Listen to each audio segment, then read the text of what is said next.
লৈকে জিৰো কষ্ট অৰ্থাৎ কোনো প্ৰিমিয়াম নিদিয়াকৈ কেইটামান ইন্সুৰেন্স সেৱা আগবঢ়াম বুলি আমি প্ৰতিশ্ৰুতি দিছিলোঁ।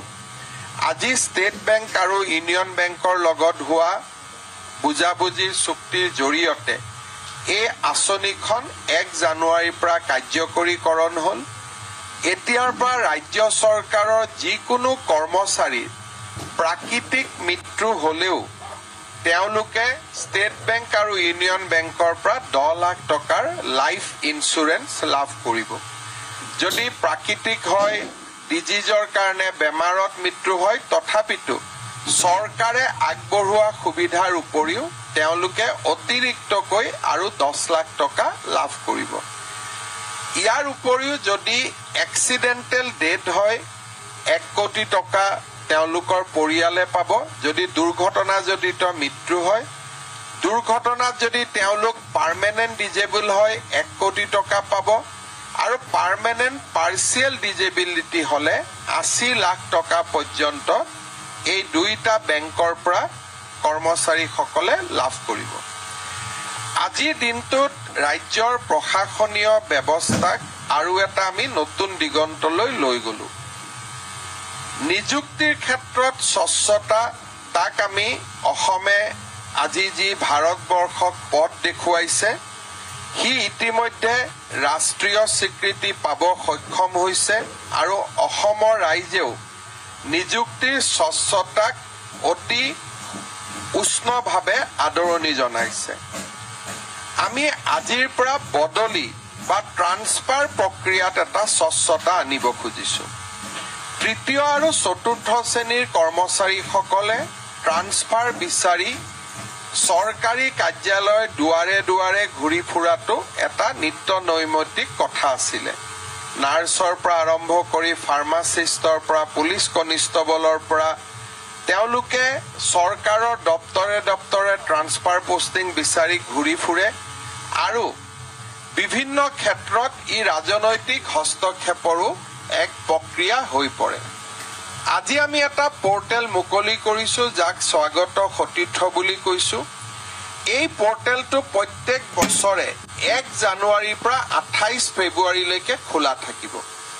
ৰাজ্যৰ তৃতীয় আৰু চতুৰ্থ বৰ্গৰ কৰ্মচাৰীসকলে যিমান কৰ্মচাৰীয়ে আবেদন কৰিব খোজে বদলিৰ 1, 2, 3, 4, 5 5টা অপশ্যন দি 5খন জিলাৰ অপশ্যন দি তেওঁলোকে বদলিৰ প্ৰক্ৰিয়াত অন্তৰ্ভুক্ত হ'ব আৰু এটা পাৰস্পৰিক বুজাবুজিৰে যিমান আমি একমডেট কৰিব পাৰোঁ, অৰ্থাৎ কোনো এখন ইনষ্টিটিউশ্যনক খালী নকৰোৱা কৰি যদি এখন হস্পিটেলৰ পৰা এগৰাকী নাৰ্ছ গুচি আহে তাত সেৱা বন্ধ হৈ যায়, কিন্তু যদি এগৰাকী ওলাই যায় এগৰাকী সোমাই আহে তেতিয়াহ'লে চিকিৎসালয়খনৰ সেৱা বঞ্চিত নহয়।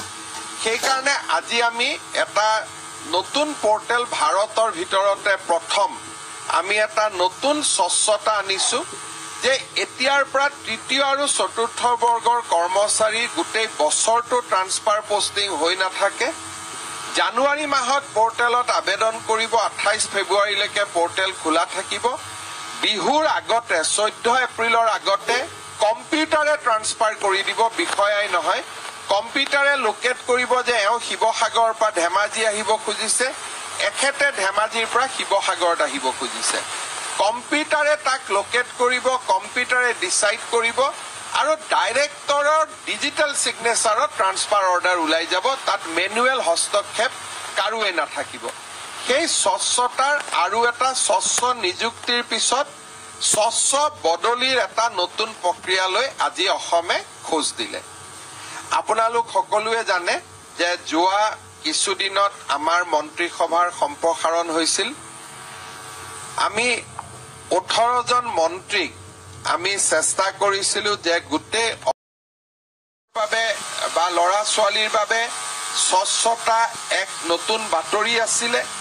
বৰ্তমানলৈকে আমাৰ ৰাজ্যত আমি 1,24,680টা নিযুক্তি এটাও হাইকোৰ্ট কেছ নোহোৱাকৈ দিবৰ বাবে সক্ষম হৈছোঁ। Assam government has no litigation in High Court.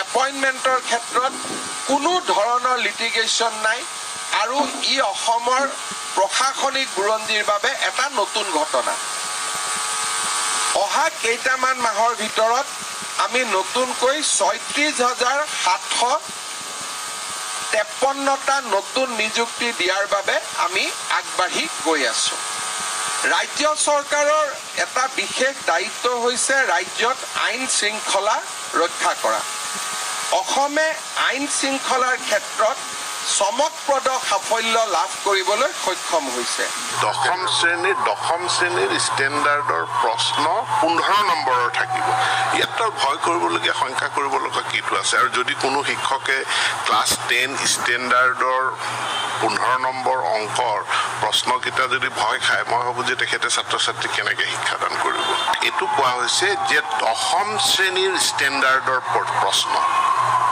দশম শ্ৰেণীৰ ষ্টেণ্ডাৰ্ডৰ প্ৰশ্ন 15 নম্বৰৰ থাকিব ইয়াত ভয় কৰিবলগীয়া সংখ্যা কৰিবলগীয়া কিটো আছে আৰু যদি কোনো শিক্ষকে ক্লাছ 10 ষ্টেণ্ডাৰ্ডৰ 15 নম্বৰ অংকৰ প্ৰশ্নকেইটা যদি ভয় খায় মই ভাবো যে তেখেতে ছাত্ৰ ছাত্ৰী কেনেকৈ শিক্ষাদান কৰিব